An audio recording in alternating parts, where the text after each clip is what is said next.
Una vez más, buenos días, mis hermanos. Mientras cantaba este himno, recordé un himno muy antiguo que se cantaba probablemente en esta iglesia en sus primeros años, titulado Cuando allá se pase lista. Y ciertamente, hermanos, cuando allá se pase lista y se lean los nombres escritos en el libro de la vida del Cordero, si tú te arrepentiste de tu pecado y confiaste únicamente en Cristo para salvación, tu nombre estará escrito ahí. En las últimas semanas, no de corrido, pero sí en las últimas semanas, hemos estado desarrollando una serie que hemos titulado ¿A qué vino Jesús?, en el que hemos estado explorando algunos textos donde el mismo Jesús en los evangelios responde esa pregunta. ¿A qué vino Jesús? Según el mismo Jesús. Y el texto que vamos a estar exponiendo hoy nos ofrece una de las declaraciones más sublimes, más monumentales que encontramos en los evangelios sobre el propósito de la venida de Cristo a este mundo. Yo les pido que vayan de nuevo a Mateo capítulo 5, Evangelio de Mateo capítulo 5, pero esta vez solo vamos a leer los versículos 17 al 20. Dice así la palabra del Señor: No penséis que he venido para abolir la ley o los profetas, no he venido para abolir, sino para cumplir. Porque en verdad os digo que hasta que pasen el cielo y la tierra, no se perderá ni la letra más pequeña, ni una tilde de la ley hasta que todo se cumpla. Cualquiera pues que anule uno de estos mandamientos, aun de los más pequeños, y así lo enseñe a otros, será llamado muy pequeño en el reino de los cielos. Pero cualquiera que los guarde y los enseñe, éste será llamado grande en el reino de los cielos. Porque os digo que si vuestra justicia no supera, o como dice la versión Reina Valera, que si vuestra justicia no fuera mayor que la de los escribas y fariseos, no entraréis en el reino de los cielos. Vamos a orar. Bendito Señor, una vez más, nosotros necesitamos acudir a ti, porque ahora tu palabra será expuesta, tu palabra que es viva y eficaz, tu palabra que revela las intenciones del corazón, tu palabra que nos desnuda delante de ti, pero tu palabra que nos da vida, tu palabra que nos transforma, tu palabra que nos lleva a Cristo en arrepentimiento y fe. Y nosotros te rogamos ahora, Señor, que tu Espíritu Santo venga sobre el predicador, venga sobre cada persona que se encuentra en este lugar, y tu palabra sea aplicada con poder en los corazones de cada uno, porque te lo pedimos en el precioso nombre de Jesús. Amén. Este texto que acabamos de leer se encuentra en una de las porciones más conocidas de la Biblia, el Sermón del Monte. Jesús había iniciado su ministerio público, hacía relativamente poco tiempo, pero ya en ese poco tiempo había tenido algunos encontronazos, algunas confrontaciones con los escribas y fariseos, que eran los líderes religiosos de Israel, porque Jesús no se sometía a las tradiciones y reglas que ellos le habían añadido a la ley de Dios. Normas bien estrictas sobre cómo guardar el día de reposo, sobre cómo evitar la contaminación ritual, reglas minuciosas sobre el diezmo, restricciones sobre con quienes ellos podían relacionarse y con quienes no. Ahora, irónicamente, todas esas tradiciones, todas esas reglas, aunque complicadas, detalladas, fueron diseñadas para hacer la ley más manejable desde una perspectiva humana. Es mucho más fácil decirle a una persona, bueno, en el día de reposo tú no puedes usar caja de dientes porque dice la Biblia que no se debe llevar carga, y ponerse una caja de dientes en ese día es una carga. Eso lo decían los rabinos en el tiempo de Jesús. Es mucho más fácil decir eso que decirle a una persona, el día de reposo es un día en el que nosotros debemos tener comunión con Dios de corazón, adorarle de corazón, reunirnos con su pueblo para alabarlo como Él merece. Las reglas son mucho más fáciles de guardar. Como señala un comentarista, esas reglas estaban calculadas para mantenerse dentro de los límites de lo que una persona podía lograr por su propio esfuerzo. Los escribas y fariseos redujeron la santidad de la ley a un conjunto de requisitos externos, dejando de lado la necesidad de una verdadera transformación del corazón. De hecho, en Marcos capítulo 7, versículo 13, Jesús los acusó de invalidar la palabra de Dios con sus tradiciones, porque lejos de llevar a los hombres a reconocer su pecado, a reconocer su necesidad de la gracia de Dios, estas reglas lo que hacen es producir una falsa seguridad basada en obras externas. Y mis hermanos, eso es lo que hace el legalismo en el día de hoy. No es de extrañar que muchos, cuando escucharon a Jesús, comenzaron a preguntarse si Él había venido a abolir la ley y los profetas, porque sus enseñanzas contrastaba con la de los escribas y fariseos, que los judíos del primer siglo tenían como la autoridad sobre la palabra de Dios. Algunos estaban pensando, ¿es que acaso Jesús con esta nueva enseñanza vino a abolir la ley y los profetas?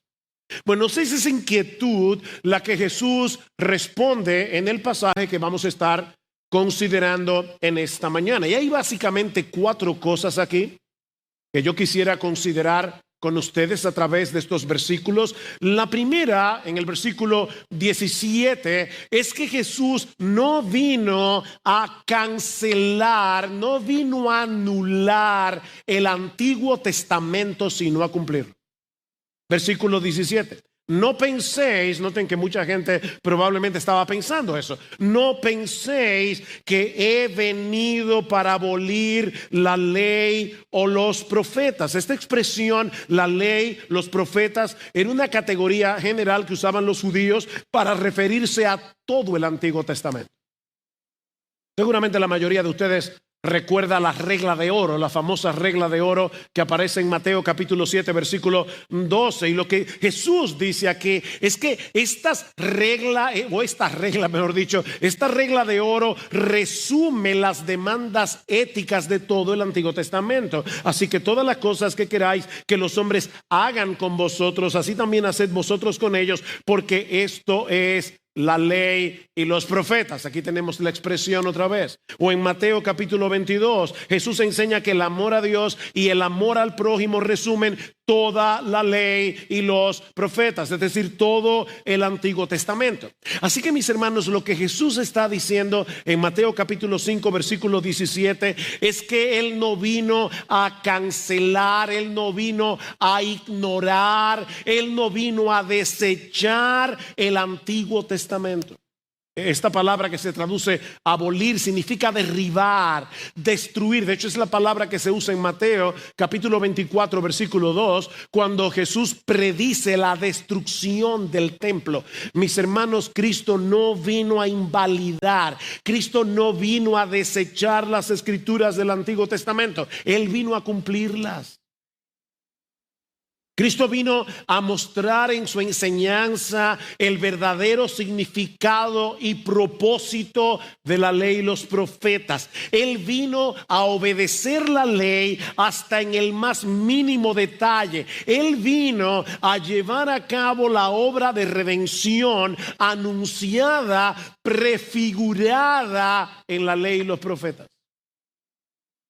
Ahora, yo quiero que nos pongamos por un momento en los judíos que escucharon a Jesús aquel día predicando el Sermón del Monte.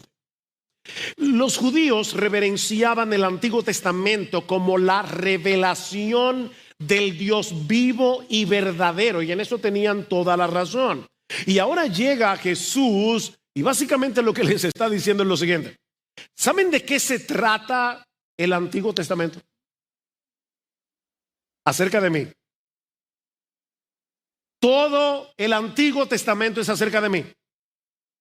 Yo soy el gran tema de esa revelación que ustedes dicen reverenciar.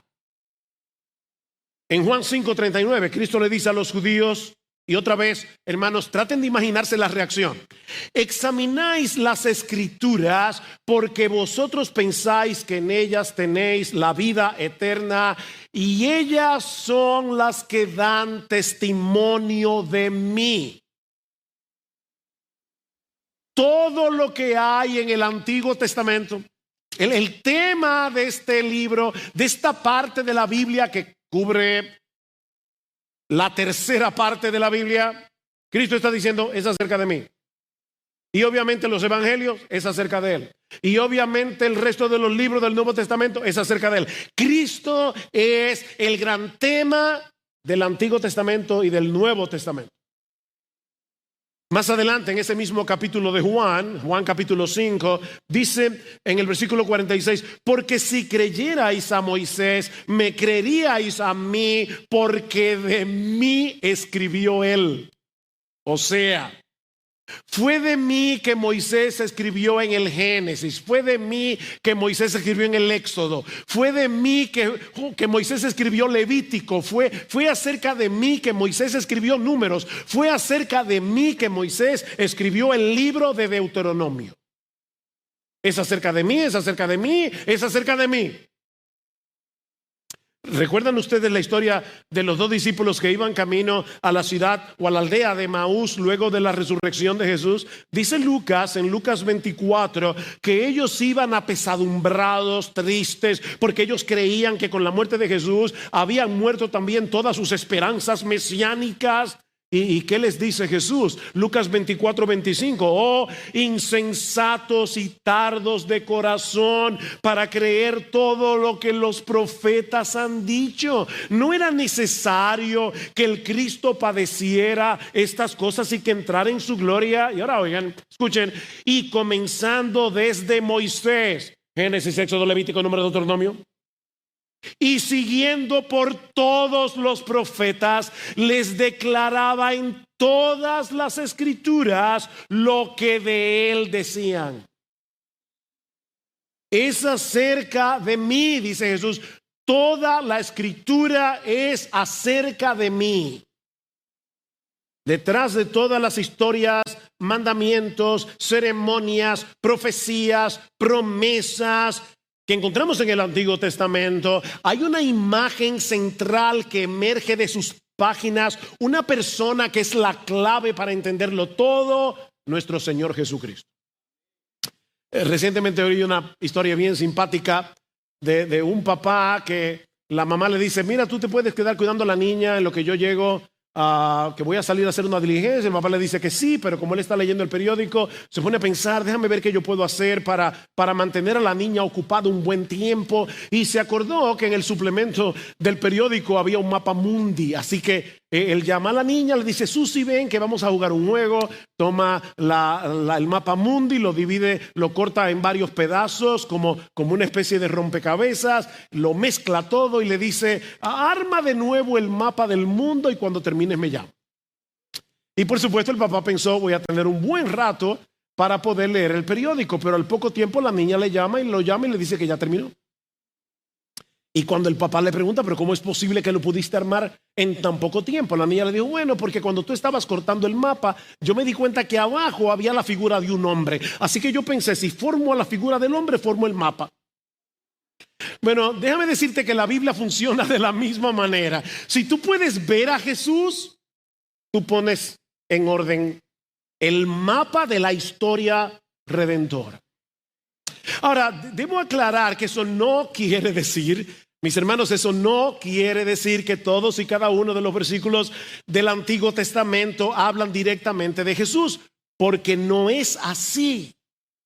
Lo que estoy diciendo es que toda la Escritura como un todo apunta hacia Él, nos lleva hacia Él. Así que Cristo no vino a cancelar, no vino a anular el Antiguo Testamento, sino a llevarlo a su pleno significado, a su pleno propósito, a su pleno cumplimiento. Por ejemplo, Jesús cumplió la ley moral. ¿Cómo? Viviendo en perfecta obediencia a todos los mandamientos de Dios. Una obediencia que ninguno de nosotros, nunca podríamos alcanzar por nosotros mismos. La vida sin pecado de Jesús es el ejemplo perfecto de lo que significa amar a Dios con todo el corazón, con todo el alma, con toda la mente, y amar al prójimo como a sí mismo. Cristo cumplió perfectamente la ley moral, pero no solamente eso. Cristo vino a enseñarnos cuál es la verdadera intención y el verdadero alcance de la ley moral de Dios. Noten lo que sigue diciendo el Señor en el versículo 21. Habéis oído que se dijo a los antiguos, a los antepasados, no matarás. Ese es uno de los 10 mandamientos. Pero ahora, noten cómo los fariseos le añaden al mandamiento lo que no está en el mandamiento. Y cualquiera que cometa homicidio será culpable ante la corte. Aquí está la regla añadida de los escribas y fariseos. Y ahora dice Jesús, pero yo os digo que todo aquel que esté enojado con su hermano será culpable ante la corte, y cualquiera que le diga racá, esta es una palabra aramea, lo hemos dicho otras veces, que significa imbécil, estúpido, cabeza hueca, bueno para nada.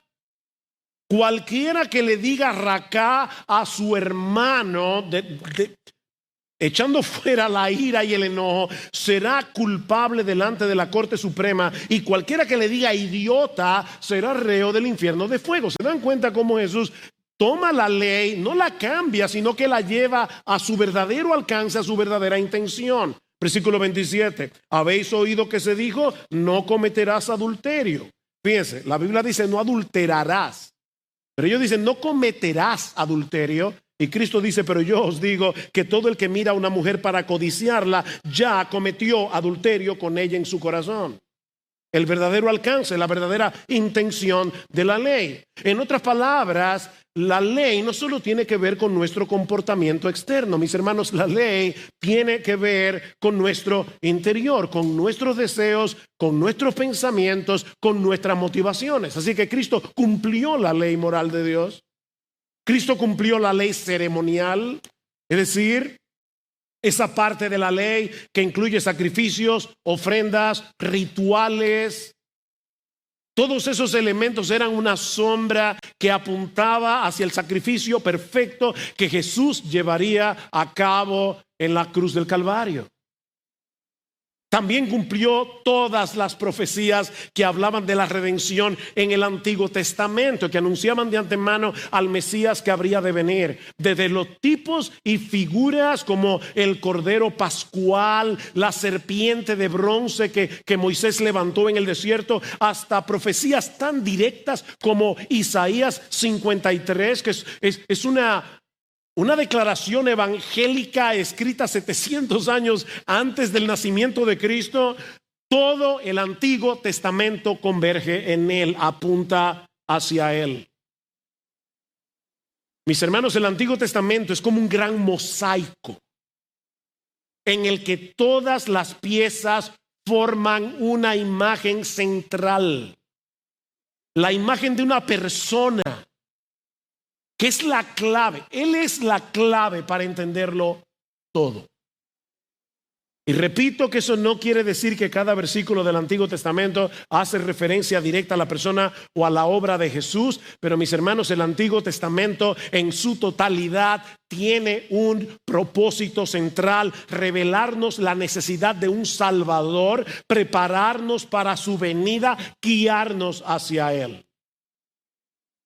En 2 Timoteo capítulo 3 Versículo 15, Pablo les recuerda a Timoteo, escuchen esto, que desde la niñez, cuando tú eras un infante, dice el texto literalmente, has sabido las sagradas escrituras, las cuales te pueden hacer sabio para la salvación por la fe que es en Cristo Jesús. Y es obvio que Pablo se está refiriendo al Antiguo Testamento, porque cuando Timoteo era un bebé, el Nuevo Testamento no estaba escrito. Así que Pablo está diciendo el propósito del Antiguo Testamento, que muchos desprecian en el día de hoy. El propósito del Antiguo Testamento es hacernos sabios para la salvación que es en Cristo Jesús. Seguramente muchos de ustedes conocen el cuento infantil de Hansel y Gretel. Era Hansel, mientras se internaban en el bosque, iba dejando migajas de pan. ¿Para qué? Bueno, que le sirvieran como señales para poder volver a casa. Bueno, mis hermanos, lo que estamos diciendo es que en el Antiguo Testamento, desde que comienza Génesis, Dios nos va dejando en su revelación un montón de señales. Y no migajas de pan, porque si ustedes recuerdan la historia de Hansel y Gretel, Hansel iba tirando las migajas y las aves se las iban comiendo. No, en este caso no es así. Dios en el Antiguo Testamento nos dejó un montón de señales sólidas, permanentes, que nos sirven de mapa para llevarnos de vuelta hacia Él por medio de Jesucristo. Así que, mis hermanos, cuando estamos leyendo el Antiguo Testamento, debemos recordar que no se trata de un conjunto de leyes, historias y profecías desconectadas entre sí, sino de una revelación unificada que encuentra su cumplimiento pleno y su propósito eterno en la persona y la obra de Jesús. Y ahora yo te pregunto, mi amado hermano, mi amada hermana, ¿tú lees regularmente el Antiguo Testamento? Si yo dijera hoy en la mañana, abran sus Biblias en el libro de Miqueas, ¿tú sabes dónde está? Porque ese libro que hoy llamamos el Antiguo Testamento era tan y tan importante para el Señor Jesucristo, que Él está diciendo aquí, yo no vine a anular esa parte de la Biblia. ¿Por qué no la estás leyendo? ¿Por qué no le estás tomando en serio si Cristo lo tomó tan en serio? Tan en serio que noten ahora lo que dice el versículo 18. Lo que nos lleva a nuestro segundo encabezado. Ya vimos, Cristo no vino a anular el Antiguo Testamento, sino a cumplirlo. Pero en segundo lugar, vemos también que Él vino a establecer el carácter permanente de toda la palabra de Dios, incluyendo el Antiguo Testamento. Versículo 18. Porque en verdad os digo, deténganse allí un momento, la frase que se traduce por 3 palabras en español, porque en verdad, es una sola palabra en el original, es amén. Amén, dice Jesús. Y lo que esa palabra significa básicamente es algo que es absolutamente veraz, algo absolutamente confiable. Cuando Cristo decía amén o cuando decía amén, amén, yo os digo, lo que está diciendo, lo que voy a declarar ahora es extremadamente importante. Ahora dice Cristo, porque en verdad os digo que hasta que pasen el cielo y la tierra, es decir, hasta el fin del mundo, hasta que concluya esta era y comience la eternidad. Y ahora voy a leer de la Reina Valera, porque lo traduce más literalmente. Ni una jota ni una tilde pasará de la ley hasta que todo se haya cumplido. Yo necesito aquí explicar un poco, usando el idioma original, lo que Cristo está diciendo. Porque la palabra que se traduce como J en nuestras versiones no es la letra del alfabeto español que nosotros conocemos con ese nombre. Es la palabra griega iota, que es el equivalente de la palabra hebrea yod. Es la 10ª palabra en el abecedario hebreo. Ahora, ¿por qué Cristo hace referencia a esa letra? porque la yod en el hebreo es como una apóstrofe en español. Es una letra del tamaño de la coma. O sea, es la letra más pequeñita del abecedario hebreo. Así que le está diciendo, hasta que pasen el cielo y la tierra, ni una yod, ni una tilde. ¿Y qué es la tilde? Bueno, la tilde era un cuernito que distinguía algunas letras hebreas de otras, que se parecían mucho, excepto por ese cuernito que se llama la tilde. Déjeme ilustrarlo en español para que aún los niños puedan entenderme. Y visualice el abecedario español. La R mayúscula se distingue de la P mayúscula solo por el bastoncito que sale de la barriga de la R, de la P, perdón. Ok, ese bastoncito sería la tilde. Escuchen lo que Cristo está diciendo. Hasta que pasen el cielo y la tierra, ni la letra más pequeñita del alfabeto hebreo, ni un pedacito de una letra pasará o caerá a tierra sin que tenga cumplimiento. Mis hermanos, lo que Jesús está enseñando aquí de la manera más clara posible, de la manera más contundente posible, es la perfección y la autoridad absoluta de la palabra de Dios. De toda la palabra de Dios. O sea, lo que estamos diciendo es que en la Biblia no solo son importantes las grandes ideas, no solo son inspiradas las grandes doctrinas, cada detalle, incluso los más pequeños, son responsabilidad de Dios. Salieron de la boca de Dios. Cada promesa, cada mandamiento, cada palabra, cada advertencia de la Biblia es, mis hermanos, es completamente confiable, es eternamente vigente. La palabra de Dios es tan perdurable como el universo que Dios creó. Es lo que Jesús está diciendo aquí, hasta que pasen el cielo y la tierra. De manera que aceptar la autoridad de Jesús implica aceptar la autoridad de la Biblia. Es imposible proclamar que nosotros creemos en Jesús mientras cuestionamos o rechazamos las Escrituras o cualquier parte de las Escrituras. Déjame hacerte una pregunta. ¿Tú crees en Jesús? Tú tienes que creer en este libro. En todo este libro. Toda la escritura, dice Pablo en 2 Timoteo capítulo 3 versículo 16, toda la escritura es inspirada por Dios y útil para enseñar, para redarguir, para corregir, para instruir en justicia, por cuanto toda la escritura salió de la boca de Dios, que es lo que Pablo está diciendo allí. Toda la escritura salió de la boca de Dios y por lo tanto toda la escritura es útil.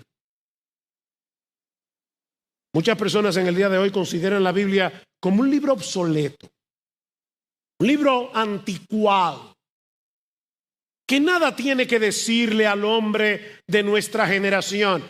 Pero mis hermanos y amigos, si la Biblia es la palabra de Dios, ese libro nunca será irrelevante. Este libro no necesita actualizaciones. No hay que hacerle un update ni un upgrade a la Biblia. La sabiduría de Dios es infinita. Él lo sabe todo. Lo que Dios opina acerca de cualquier cosa es lo que es y nada más. Así que mis hermanos, cuando nosotros escuchamos la voz del mundo, escuchamos las opiniones del mundo que son contrarias a la Biblia con respecto al aborto, con respecto a la homosexualidad, con respecto a la ideología de género, con respecto a cualquier cosa, nosotros tenemos que decir como el apóstol Pablo en Romanos capítulo 3, versículo 4, sea Dios veraz y todo hombre mentiroso. Este libro es la verdad absoluta, la verdad absoluta y verdadera de Dios mismo. Es lo que Jesús está diciendo. Así que si tú no tienes a la Biblia en una altísima estima, tú no estás pensando como Jesús. No estás pensando como Jesús. Déjame hacerte una pregunta. ¿Tú lees la Biblia todos los días? No porque es mi deber leer la Biblia, sino porque tú anhelas de todo corazón conocer mejor a Dios, aferrarte a sus promesas, entender cada vez mejor lo que Él hizo a nuestro favor por medio de la persona y la obra de Cristo. El apóstol Pedro dice que si nosotros somos creyentes debemos desear como niños recién nacidos la leche espiritual no adulterada para que por ella crezcáis para salvación, si es que habéis gustado la benignidad del Señor. Tú eres creyente, bueno, mira como un bebé recién nacido desea la leche de su madre. Y dice Pedro, bueno, así también todo creyente, no importa los años que tenga en la fe, todo creyente debe anhelar la palabra de Dios, así como un niño recién nacido desea la leche de su mamá. ¿Es este libro un tesoro para ti? Escucha lo que dice el salmista en el Salmo 119, que es un poema de amor dedicado a la Biblia. Versículo 72, mejor me es la ley de tu boca que millares de oro y plata. ¿Tú puedes decir eso? Imagínate. Mira, te voy a dar todas las riquezas materiales que anhelas, pero solo con una condición: tienes que deshacerte de la Biblia. Ya no puedes volver a leer la Biblia nunca más. Mejor me es la ley de tu boca que millares de oro y plata. Versículo 127. Por eso he amado tus mandamientos más que el oro muy puro. Versículo 162. Me regocijo en tu palabra como el que haya un gran botín. ¿Puedes identificarte con ese sentimiento del salmista? El oro y la plata son bienes materiales que no nos servirán de nada cuando nos llegue la hora de partir de este mundo. La Escritura nos ofrece un tesoro que nos conecta con el corazón y la voluntad de Dios por los siglos de los siglos. De ahí lo que continúa Jesús enseñando en nuestro texto. Ya vimos que Él no vino a cancelar el Antiguo Testamento, sino a cumplirlo. Ya vimos que Él vino a establecer el carácter permanente de la palabra de Dios. Pero Él vino también a mostrarnos la enorme importancia de obedecer y enseñar fielmente toda la palabra de Dios. Cristo vino a mostrarnos la enorme importancia de obedecer y enseñar fielmente toda la palabra de Dios. Nota el versículo 19.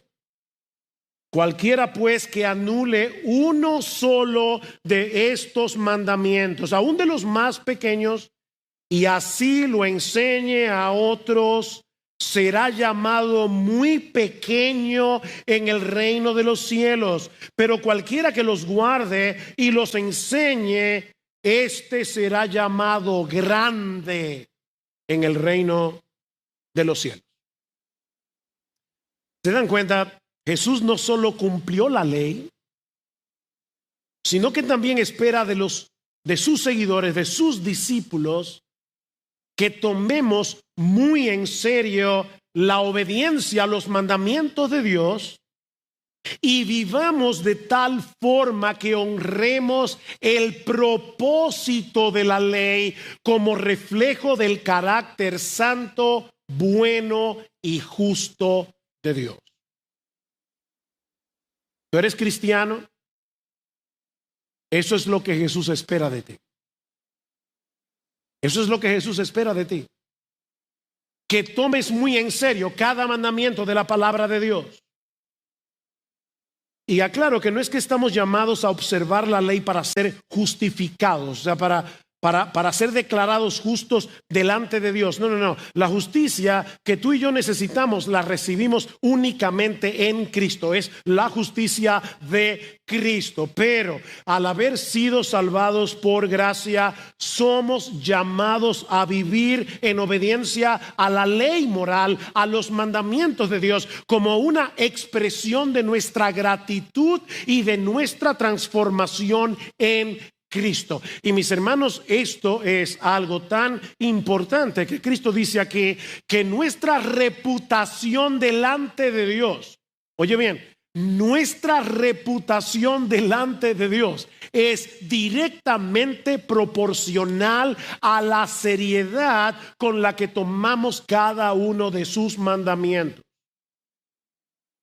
Aun aquellos que a nuestros ojos no nos parecen tan relevantes. ¿Qué dice Jesús? Cualquiera pues que anule solo uno de estos mandamientos, aún de los más pequeños, y así lo enseña a otros, muy pequeño será llamado en el reino de los cielos.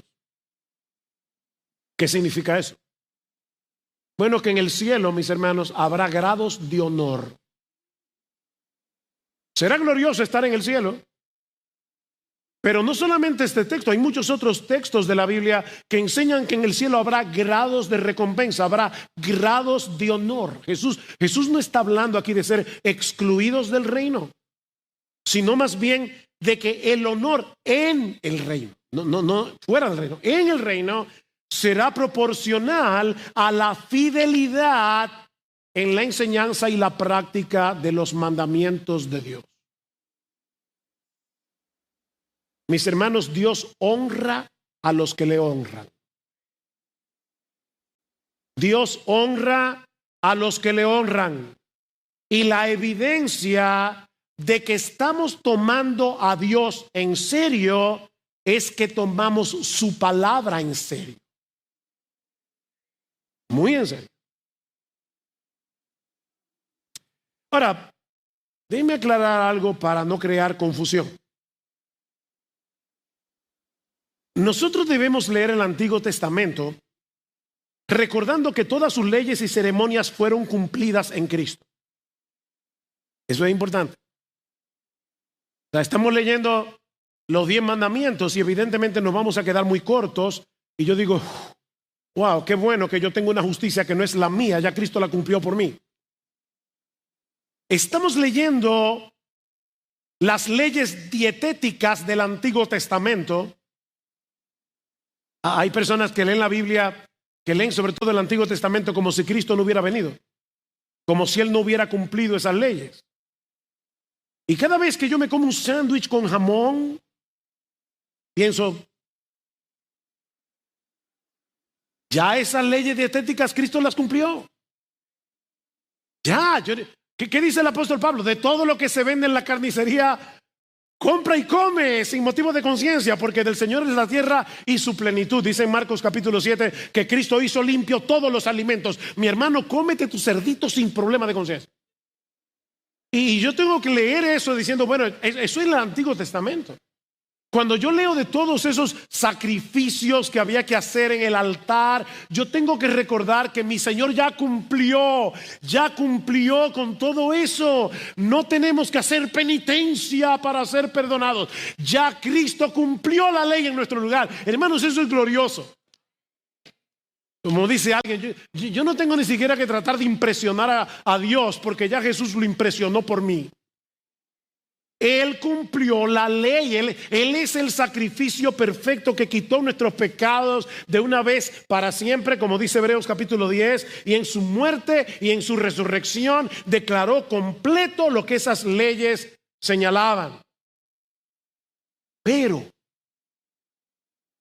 todas esas leyes siguen siendo relevantes para nosotros hoy. ¿Cómo?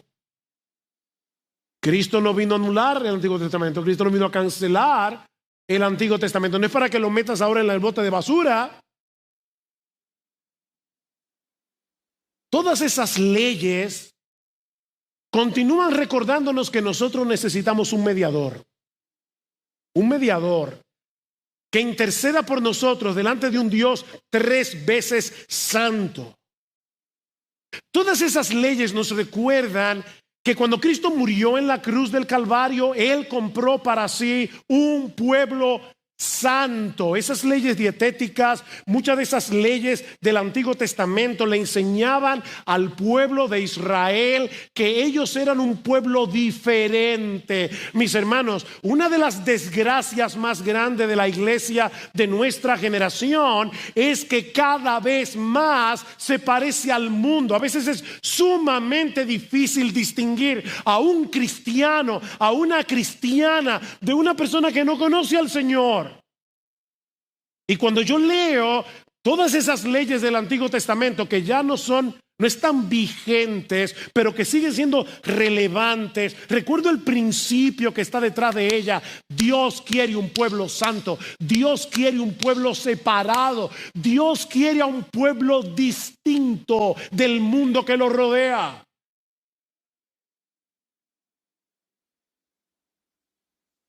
Así que no te deshagas del Antiguo Testamento, porque Cristo no lo hizo.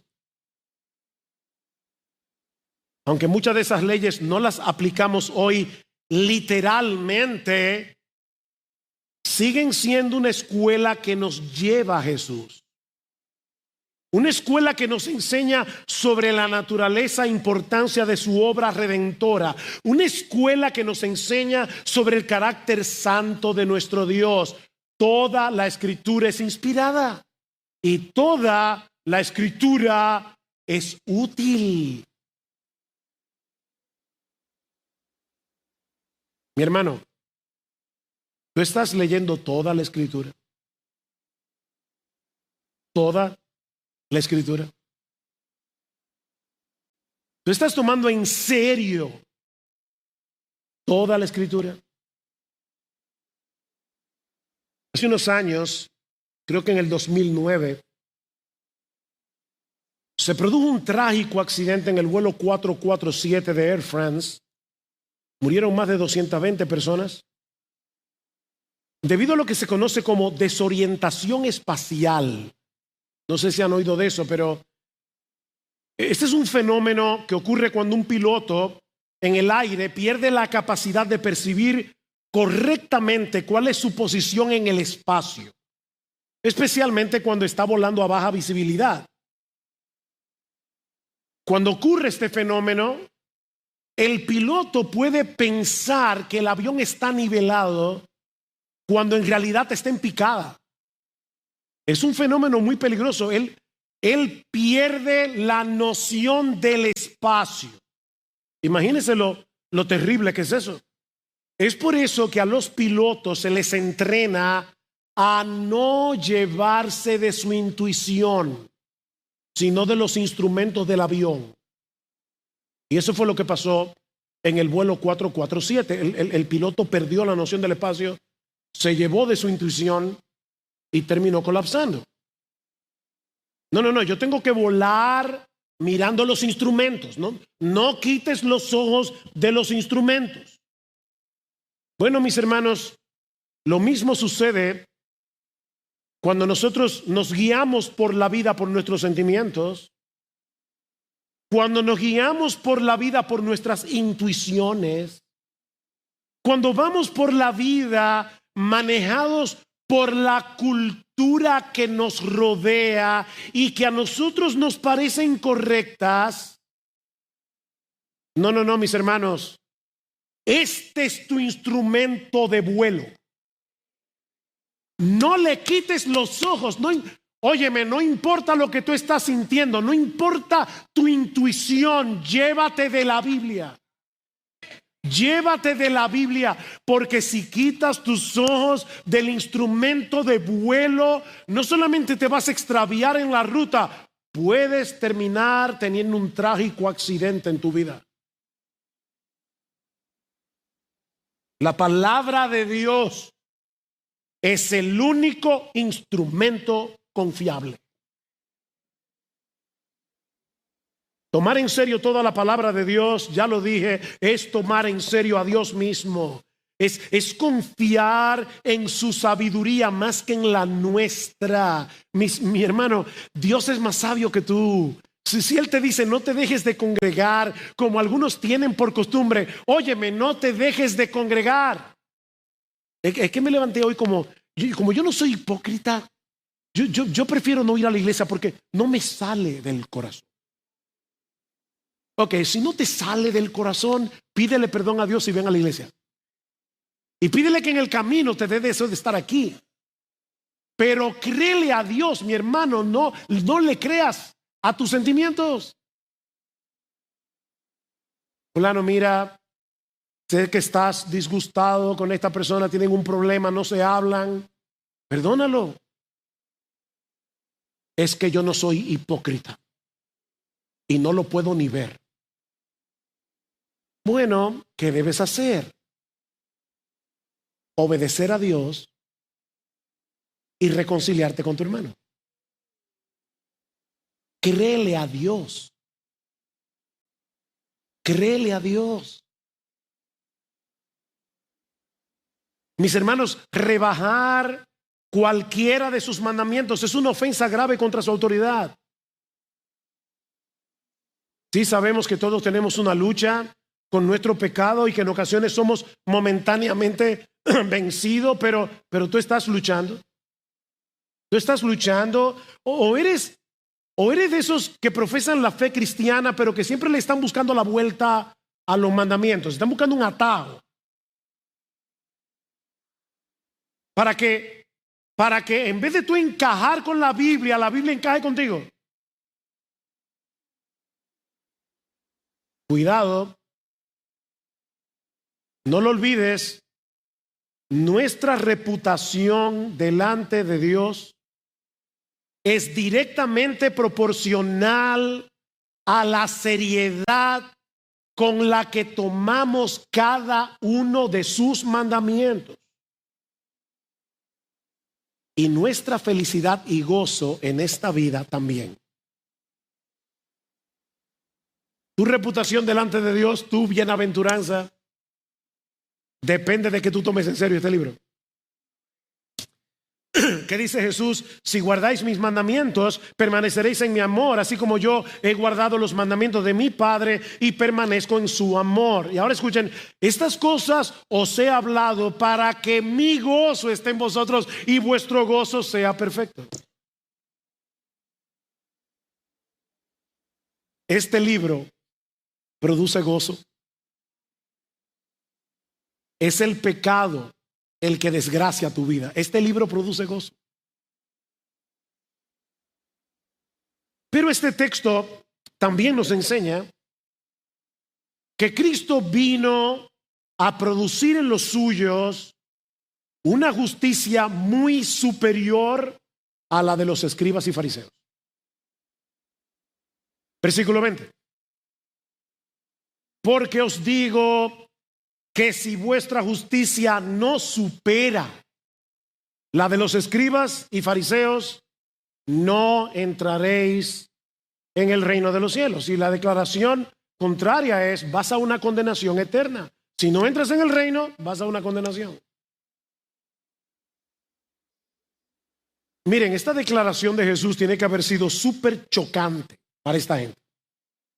Porque los judíos del tiempo de Jesús pensaban que nadie podía sobrepasar a los escribas y fariseos en su obediencia a la ley de Dios. Y ahora de repente Jesús les está diciendo: ¿saben qué? Si ustedes no tienen una justicia mayor que la de ellos, no van a entrar en el reino. Esto es como abrir una academia de canto y decir, mira, el requisito para entrar es cantar como Pavarotti, como Plácido Domingo, y déjeme ponerlo como alguien más contemporáneo, y como Dimash. No sé si han oído cantar a Dimash, pero es un cantante de Kazajistán.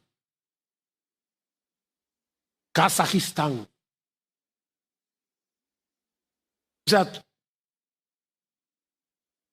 no te voy a dar ni solfeo, a menos que tú cantes como Plácido Domingo y como Dimash. ¿En qué sentido la justicia del cristiano tiene que ser mayor que la de los escribas y fariseos? Pero déjeme decirle qué no significa el texto. No se trata de superarlos en puntuación como si se tratara de tener una mejor calificación en el examen de obediencia a la ley de Dios. O sea, no es que los escribas y fariseos sacaron un 70 y para entrar en el reino yo tengo que esforzarme por sacar un 100. No. Lo que Jesús está diciendo es que la justicia de aquellos que son sus discípulos, de los que son creyentes, es de una calidad completamente diferente a la de ellos. No es cuantitativamente mayor, es cualitativamente mayor. La justicia de los fariseos era externa, era superficial, era una fachada basada en el cumplimiento mecánico de reglas, de tradiciones humanas. En Mateo 23 nosotros tenemos un retrato. Si quieres entender cómo era la justicia de los escribas y fariseos, lee Mateo 23, pero déjame leerte por lo menos 2 versículos. Ay de vosotros, escribas y fariseos hipócritas, porque sois semejantes a sepulcros blanqueados, que por fuera la verdad se muestran hermosos, mas por dentro están llenos de huesos de muertos y de toda inmundicia. Ven, es una obediencia externa, superficial, hipócrita. Una obediencia que solo procura el aplauso de los hombres. Pero la justicia que Cristo produce en nosotros a través de la obra regeneradora de su Espíritu, cuando nos da nueva vida, es una obediencia que nace de lo más profundo del corazón.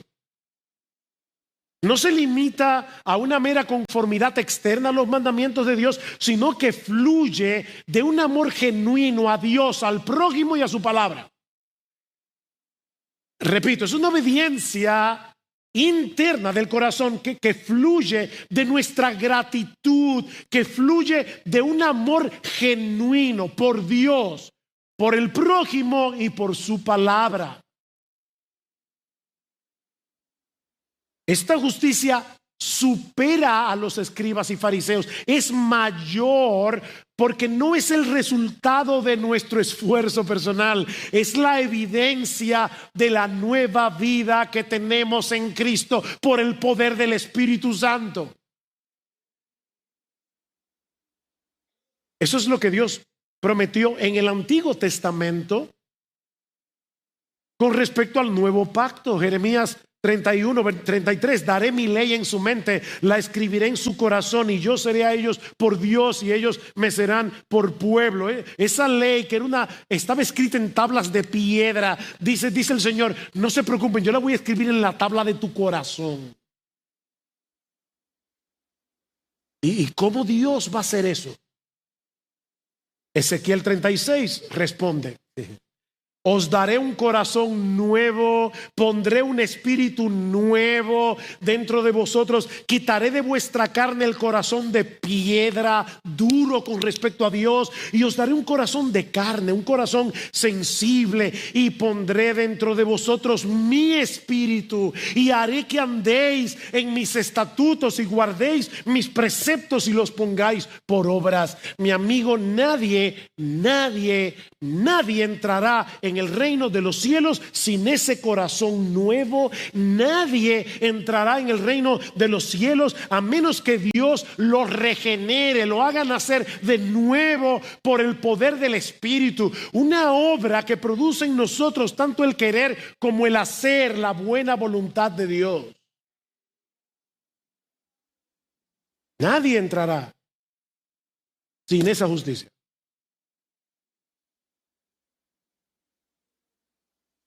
Nota, mi amigo, que lo que Jesús está diciendo aquí no es que primero tienes que alcanzar esa clase de justicia para que puedas entrar en el reino. No. Mira, mi amigo, la justicia que Dios exige de nosotros es tan elevada, es tan absolutamente perfecta, que no hay un solo ser humano que la pueda alcanzar por más que se esfuerce. La buena noticia del Evangelio es que Dios promete poner la justicia perfecta de Jesús en nuestra cuenta cuando nosotros venimos a Él en arrepentimiento y fe, confiando únicamente en Él para el perdón de nuestros pecados. Tú y yo, óyeme mi hermano, tú y yo, en la nota del cielo ya tenemos 100 plus. A más. Porque si has creído en Cristo, tienes la nota de Jesús. ¿Qué dice Pablo? Romanos 5, justificados pues por la fe, tenemos paz para con Dios, por la fe. A aquel que no conoció pecado, por nosotros Dios a él lo hizo pecado, para que nosotros fuésemos hechos justicia de Dios en él. Justicia de Dios. Tú y yo tenemos la justicia de Dios en él, en Cristo. Ese es el glorioso intercambio. Nosotros le damos a Cristo nuestro pecado y Él murió por cada uno de ellos en la cruz. Él nos da su justicia. Qué glorioso intercambio. Mi amigo, tú nunca podrás alcanzar por ti mismo el estándar de justicia que Dios demanda. Nunca. Eso es imposible. Tú necesitas que Jesucristo te dé su justicia por medio de la fe, así como necesitas que el Espíritu Santo cambie tu corazón. Tú necesitas que el Espíritu Santo cambie la inclinación de tu alma, porque la inclinación de tu alma es hacia el pecado. Tú necesitas una nueva inclinación que te mueva hacia Dios, a querer a Dios, a querer hacer su voluntad, a querer glorificarlo a Él y no a ti. Y eso solo puede hacerlo el Espíritu Santo. Solo Él puede poner en tu corazón el deseo de obedecer a Dios. Así que no se trata, mi amigo, de que tú mejores un poco aquí o allá, o de que trates de hacer más cosas buenas que nivelen las malas que tú has hecho. La justicia que Dios demanda es completamente inalcanzable para ti, para mí. Pero lo que no podemos hacer por nosotros mismos, ya lo hizo Jesús. A favor de pecadores como tú y como yo. Él vivió la vida perfecta que tú y yo no podemos vivir, y luego recibió en la cruz el castigo que tú y yo merecíamos. ¿Para qué? Para que todo aquel que confía en Él no solo sea perdonado, sino también declarado justo delante de Dios. La justicia que tú necesitas, mi amigo, está disponible para ti ahora mismo, por medio de la fe. Pero tienes que venir a Cristo. Nadie puede hacer eso por ti. Mi amigo, ríndete a su gracia. Descansa en su misericordia. Confía plenamente en aquel que vino a cumplir la ley y los profetas. ¿Y sabes qué? Todas las promesas de la palabra de Dios, todas las bendiciones de su pacto eterno serán tuyas a partir de ahora y para siempre. Únicamente por causa de Él. Vamos a orar. Padre, nosotros queremos darte muchas gracias por darnos en tu palabra un pasaje tan hermoso, pero sobre todas las cosas, Señor, por habernos dado a Jesús. Oh, gracias por aquel que vino a cumplir la ley y los profetas. Gracias, oh Señor, porque cuando leemos la Escritura en cada página, nosotros vemos a Cristo cumpliendo todas esas cosas a nuestro favor. Oh Señor, perdónanos por no amar tu palabra como deberíamos amarla. Perdónanos, Señor, por no tomar tan en serio como Jesús cada mandamiento de tu palabra. Perdónanos, oh Señor, porque no leemos tu Biblia, no atesoramos tu Biblia como deberíamos atesorarla en el corazón. Perdónanos, Señor. Oh Señor, obra en cada miembro de Iglesia Bíblica del Señor Jesucristo, para que nosotros tomemos en serio tu palabra, toda tu palabra, exactamente como Jesús lo hizo. Pero sobre todas las cosas, Señor, ayúdanos a ver a Cristo a través de tu palabra, para que continuamente nosotros seamos movidos a venir en adoración delante de Él y a darle gracias por la obra maravillosa que Él llevó a cabo a nuestro favor en la cruz. Pero mira, Señor, a todos aquellos que están aquí sin Cristo, ábreles el entendimiento, Señor. Ábreles el entendimiento, muéstrales su necesidad de Jesús, muéstrales su necesidad de un mediador. Y tráelos hoy a Cristo, Señor, en arrepentimiento y fe. Padre, obra poderosamente hoy, porque te lo suplicamos para la gloria de tu Hijo y en el nombre de tu Hijo. Amén y amén.